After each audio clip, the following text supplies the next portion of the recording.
Grade 12 Physics, Dynamics Note number 7, Inclined Planes.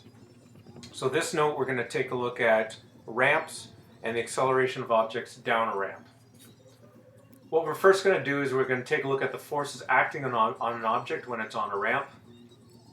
So let's say we place a box on a ramp.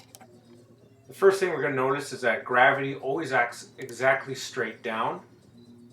The normal force is always perpendicular to the surface, so it'll be pointing in that direction. Friction is always opposite to the direction of motion, so it'll be pointing up the ramp. One thing we're going to have to do though is we're going to have to break the force of gravity into its two components. That way we can line them up with Fn and Ff. So Fgx will point down the ramp and Fgy will point opposite of normal. In fact, Fg of y will be equal to magnitude of normal force, because we know this object doesn't go accelerate up into the air or down into the ramp.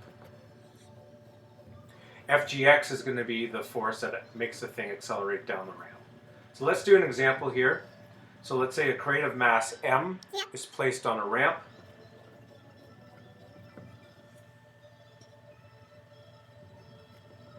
So what we need to do is given some angle theta, we're just going to determine an expression for its acceleration.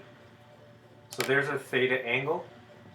Again, Fg is down, normal force, but there is no friction, so we don't have to worry about that. So let's break Fg into the two components, Fgx and Fgy. So that's what it will look like. Fn and Fgy are balanced, so let's not worry about those. Fgx is going to be the force that accelerates this box down the ramp. So let's look in the direction parallel to the ramp. F equals ma in that direction. So the force that's only acting is going to be Fgx equals ma. But what is Fgx? We're going to have to take a look at that.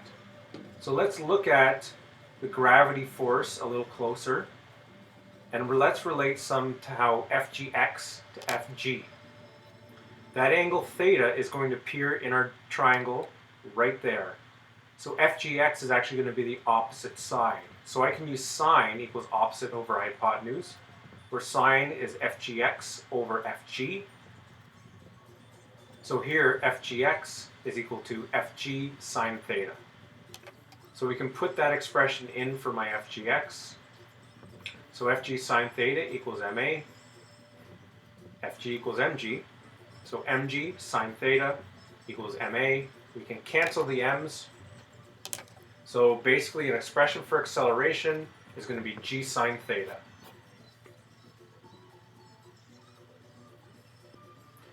Alright, let's actually do an example now with some numbers. Here we have a skier going down a hill, which will be shown in the diagram.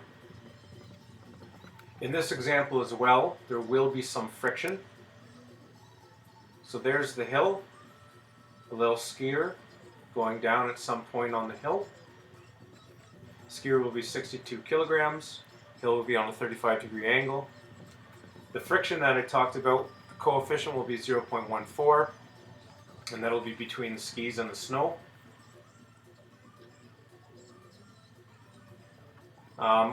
What we're going to do here is we're going to try and determine the acceleration of the skier. So let's draw a free body diagram again.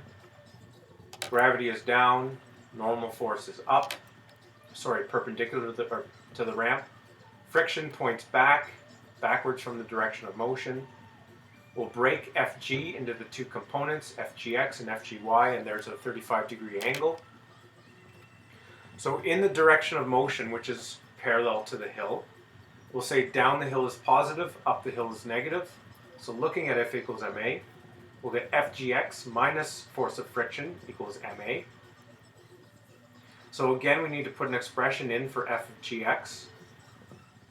So similar to the example above, Fgx will be Fg sine theta, but something will also come in handy, Fgy will be Fg cos theta. So let's insert Fgx into our equation, so that'd be Fg sine theta. Force of friction is mu Fn, but we know Fn is equal to the y component. So let's insert the y component for the Fn. So there we go. We notice that there's an m in every term. So we can now solve for the acceleration. So we put all our values in with theta being 35 degrees, and we get an acceleration of 4.5 meters per second squared. And again, we got to make sure that this acceleration is not bigger than 9.8 meters per second squared.